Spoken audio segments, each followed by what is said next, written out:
Mesdames, Messieurs, bonsoir et merci de la fidélité à la télévision nationale. Au sommaire de cette édition en Guinée, le cadre général des investissements est en cours de vulgarisation. Le contenu du nouveau document intègre la gestion et la mise en œuvre des programmes d'investissement. La rencontre a mobilisé des représentants des départements sectoriels. Les mécanismes de prévention et de gestion des conflits partagés par les acteurs impliqués dans la promotion du vivre ensemble, leur ambition, promouvoir la paix et l'unité nationale. Les acteurs des médias se retrouvent pour reconstruire la presse guinéenne avec un modèle africain. Plusieurs grandes figures de la presse africaine partagent leur expérience et font aussi des recommandations. C'est tout pour les titres. Une fois encore, bonsoir et bienvenue dans ce journal. C'est parti pour la session de vulgarisation du cadre général des investissements publics. Des cadres venus des départements sectoriels vont durant 4 jours se familiariser du contenu du document qui intègre désormais la gestion et la mise en œuvre des projets et programmes d'investissement public en République de Guinée, une initiative du ministère de l'Économie à travers la Direction générale des investissements. Reportage Mamadi Gassama. Après sa promulgation le 13 octobre dernier, à travers un décret du président de la République, l'heure est à la vulgarisation du cadre général des investissements. Plus de 354 sont appelés à se familiariser au contenu de ce document qui intègre désormais la gestion et la mise en œuvre des projets et programmes d'investissement en Guinée. Le pays se prépare à accueillir son programme de développement Simbano 2040 avec un ambitieux programme dans lequel des projections en termes de projets sont extrêmement importantes et ce qui va transformer de façon durable notre économie et notre pays. Donc il est important que ce document qui vient à point nommé à l'aune de ce document qui pointe à l'horizon et que la Guinée soit dotée d'un cadre légal et réglementaire de la gestion des investissements publics, ce qui va faciliter la mise en œuvre des projets et programmes d'investissement.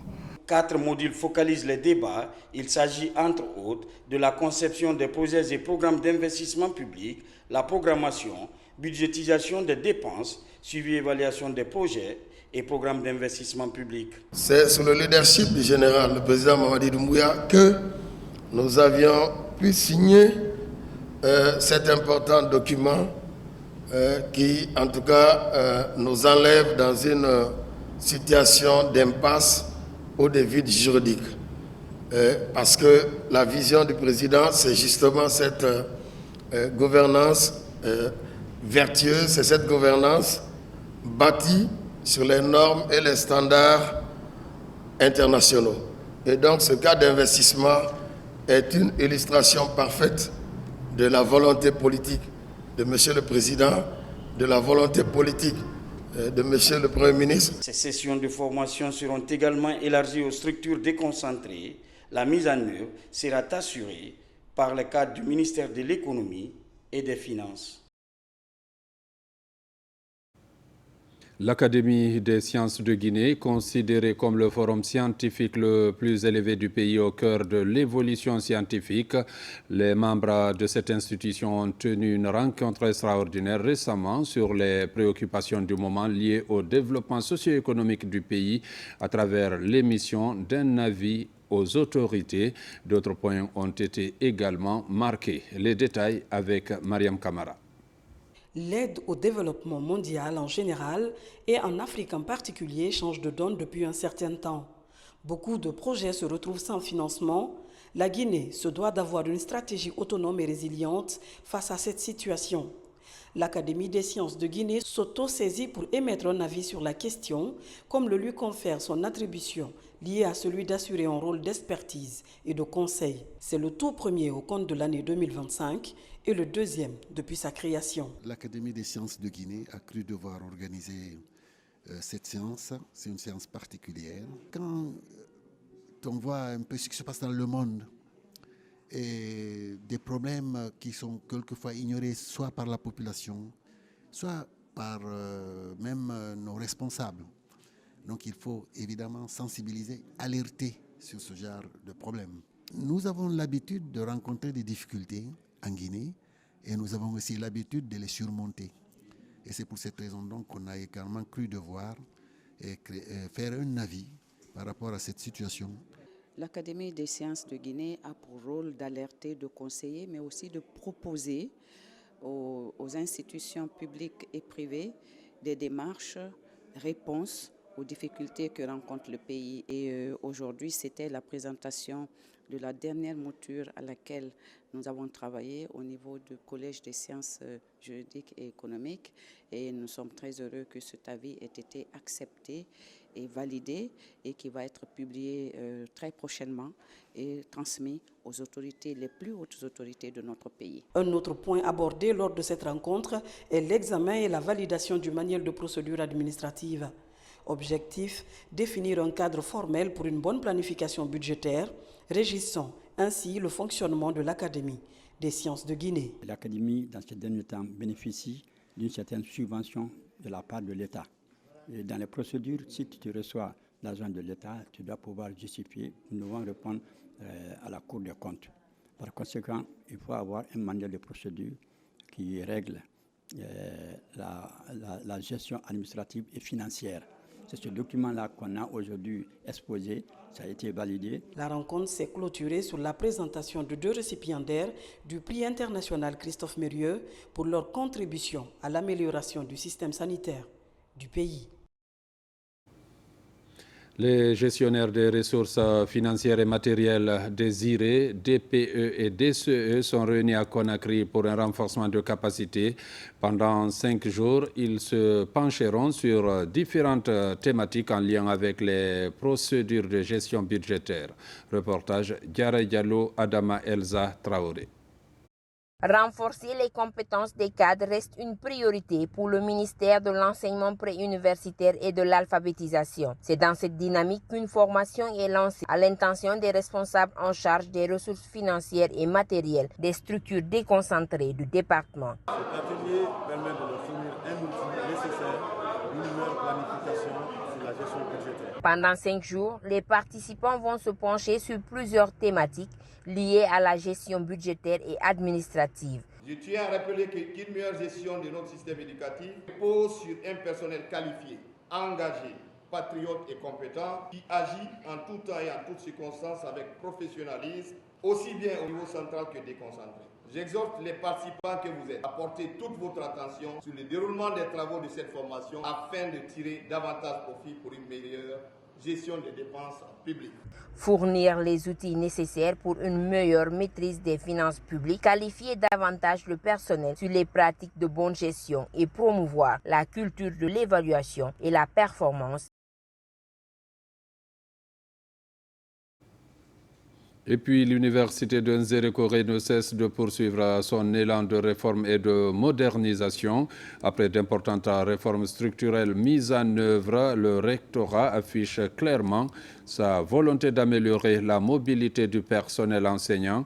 C'est dans cette dynamique que des motos ont été officiellement remises à des enseignants de l'université pour faciliter leur déplacement. Reportage Mohamed Salioupaï.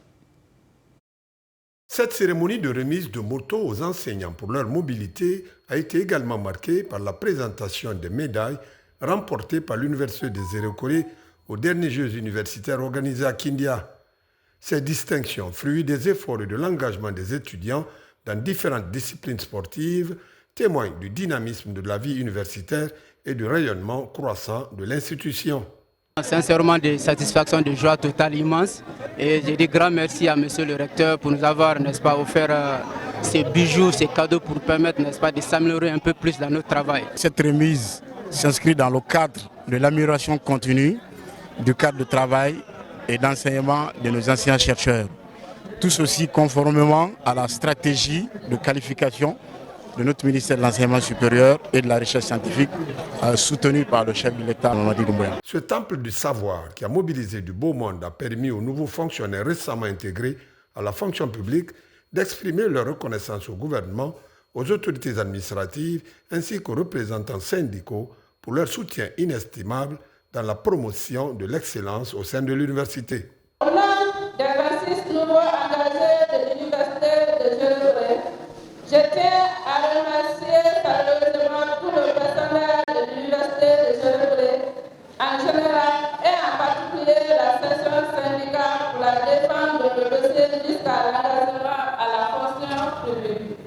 Ce que j'ai à dire, c'est un remerciement de M. le recteur et son entourage par rapport à tout ce qu'il est en train de faire pour le bon rayonnement de l'Université de Zérékoré.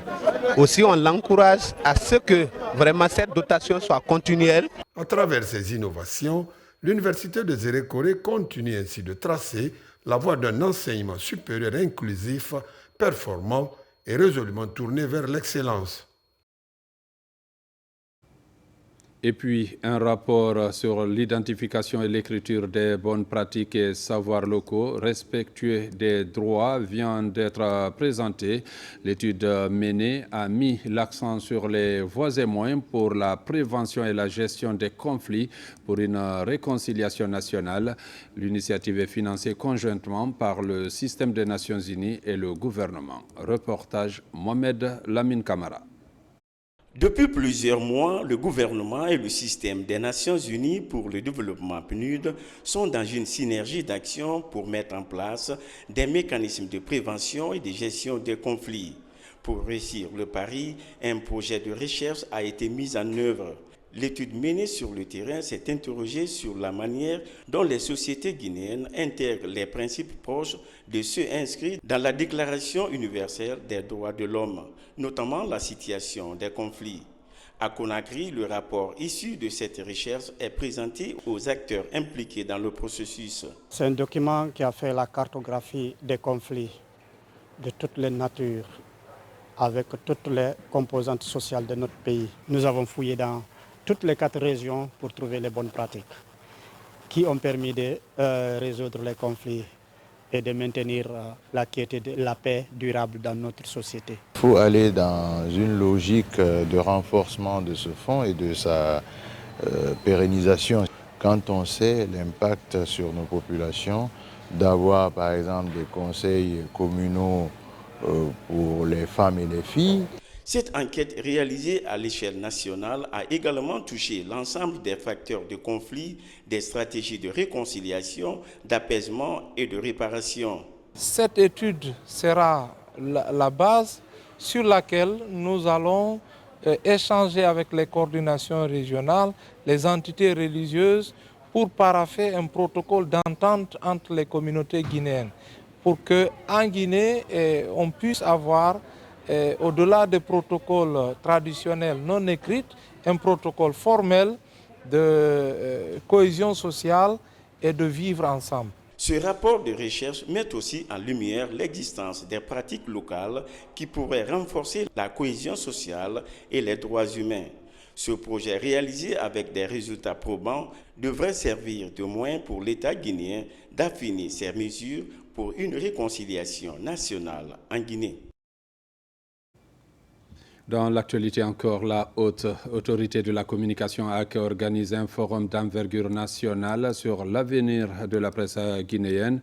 Cet événement majeur réunit à Conakry des figures emblématiques du journalisme en provenance du Sénégal, du Mali, de la Côte d'Ivoire et du Maroc, venus partager leur expérience et réflexion sur les défis et perspectives du métier de journaliste en Afrique.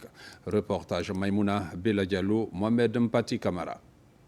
Parmi les grands thèmes abordés, l'autorégulation de la presse, un mécanisme essentiel pour garantir l'éthique et la responsabilité sans ingérence extérieure, et la convention collective des professionnels de la presse, un sujet central pour la sécurisation sociale et professionnelle des journalistes guinéens. Dans un contexte où le paysage médiatique guinéen fait face à de nombreux enjeux, cette rencontre se veut un espace d'échange constructif pour poser les bases d'une presse plus indépendante, responsable et durable. C'est-à-dire que la HACA du Maroc ne régule pas le pluralisme d'expression uniquement pendant les périodes électorales, mais tout au long de l'année. Et en dehors des périodes électorales, nous avons un système de suivi des temps de parole des différents courants d'opinion et de courants politiques. En ce qui concerne en tout cas le CNRA du Sénégal, il est chargé de faire appliquer la loi dans le secteur de l'audiovisuel. Malheureusement, aujourd'hui, on constate que l'essentiel de l'information aujourd'hui et des dérives subséquentes se fait au niveau de la presse numérique qui n'est pas encore régulée. Les interventions des délégations étrangères ont permis de comparer les modèles existants dans leurs pays respectifs, offrant ainsi à la Guinée des pistes concrètes pour renforcer sa gouvernance médiatique. D'abord, quand on regarde les thèmes au centre de discussion, portant sur la convention collective des médias, qui est un outil indispensable pour la résilience de la presse, l'éthique et la déontologie, qui sont des questions importantes. Donc tous ces thèmes augurent de grands espoirs que si ils sont discutés, débattus, et que des propositions concrètes ont été faites jeudi, on s'achemine vers une presse nouvelle. Ce forum marque une étape importante dans le processus de réforme du secteur des médias en Guinée. Les conclusions attendues pourraient bien tracer les lignes directrices d'une nouvelle ère pour la presse nationale.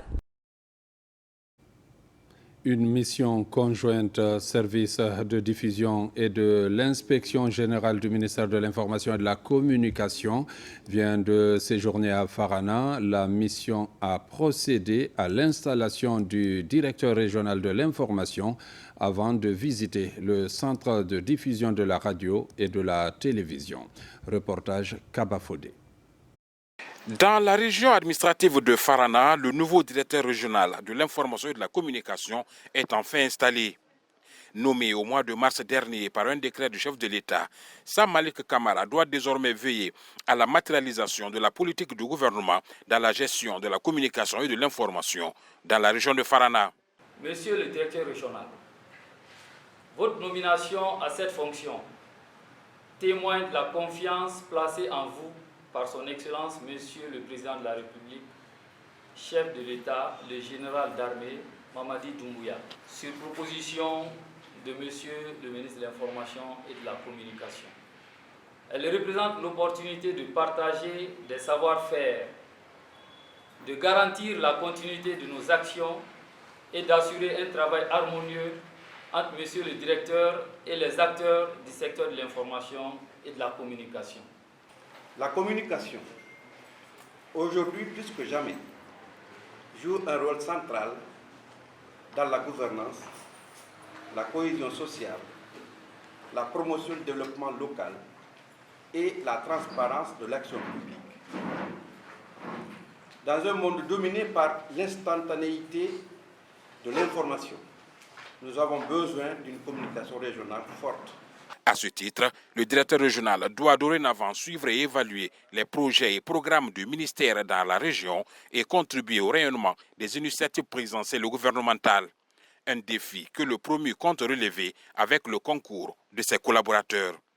Chers invités, la création de la direction régionale de l'information et de la communication à Farana va contribuer en partie au renforcement du travail des médias de la région. Aussi, veiller au respect des cahiers de charges auxquels les fondateurs ont librement souscrit. Cette importante mission ne connaîtra du succès qu'avec le concours des autorités administratives et morales de la région. Une autre mission du ministère de l'Information et de la Communication à Farana est celle de la Direction nationale du service de diffusion. Accompagnée par les techniciens de l'administration et contrôle des grands projets, la mission a visité le site des installations du service national de diffusion de la RTG. Le constat sur le terrain n'est pas reluisant, mais le chef de la délégation compte mettre tout en œuvre pour une meilleure couverture de la région.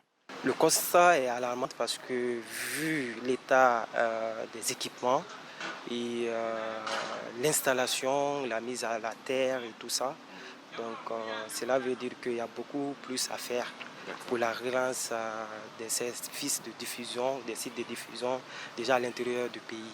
Parce que c'est ça la vision portée par le ministre de l'Information et de la Communication, M. Fana Souma, c'est de pouvoir faire la couverture nationale en télévision et en radio partout sur le territoire guinéen. Cette mission conjointe au ministère de l'Information et l'administration du contrôle des grands projets qui sillonnent actuellement tout le pays vise à restaurer les différents sites de diffusion de la télévision et de la radio nationale. Et puis après les dégâts suite au passage de la tornade du 12 mai dernier à Fria, le ministère de l'administration du territoire, à travers l'Agence nationale de gestion des urgences et catastrophes humanitaires Anguche, est sur le terrain pour un travail de recensement et d'évaluation des sinistres. 749 ménages, parmi lesquels 13 établissements scolaires et centres de santé sont les plus affectés. Face aux urgences liées à l'organisation des examens nationaux dans ces centres, Anguche veut aller vite et bien pour restaurer ces édifices publics. Reportage Amadou Touré. Après le passage du vent violent dans la commune urbaine de Fria le 12 mai dernier, plusieurs édifices publics ont été fortement affectés, parmi lesquels la section pédagogique de la direction préfectorale de l'éducation et surtout le collège José Bronze Tito, l'un des plus grands centres d'examen de la commune urbaine de Fria. Tito est retenu pour les 3 examens. Donc même les compositions dans quelques jours, on se demande comment nous allons les faire parce que les classes sont impactées. Et la direction, on n'a même pas où travailler. Donc c'est vraiment urgent. Face à ce cri de cœur, le gouvernement déploie les spécialistes en catastrophes humanitaires pour l'évaluation des faits et la planification de la réponse humanitaire. Nous sommes descendus aujourd'hui sur terrain pour visiter ces infrastructures et nous sommes en période d'examen. Ici, les enfants ne peuvent pas étudier parce que tout simplement les salles ne peuvent pas les recevoir parce qu'elles sont endommagées. Et sur instruction donc de ma hiérarchie, de venir pour que les travaux de réhabilitation pour rendre les écoles, ces écoles impactées fréquentables pour que ces travaux puissent commencer dans les 72 heures. Au total, ce sont plus de 749 ménages qui sont recensés par les services de l'Agence nationale de gestion des urgences et catastrophes humanitaires Anguche en rapport avec le comité de crise préfectorale mis en place le lendemain de la catastrophe. Comme l'analyse des données n'est pas finie, on ne peut pas ressortir ici le nombre de personnes affectées à Fria maintenant là, mais l'équipe d'Anguche est sur pied matin et soir pour ressortir toutes les statistiques nécessaires pour assister toutes les personnes affectées à Fria. Parmi les plus affectés figurent 13 concessions scolaires et des centres de santé. En plus de Fria, 6 autres préfectures du pays ont subi les conséquences d'un début de saison des pluies agitées. En Guinée. Mesdames, Messieurs, c'est la fin de cette édition. Merci de l'avoir suivi et bonne suite de programmes sur la télévision nationale.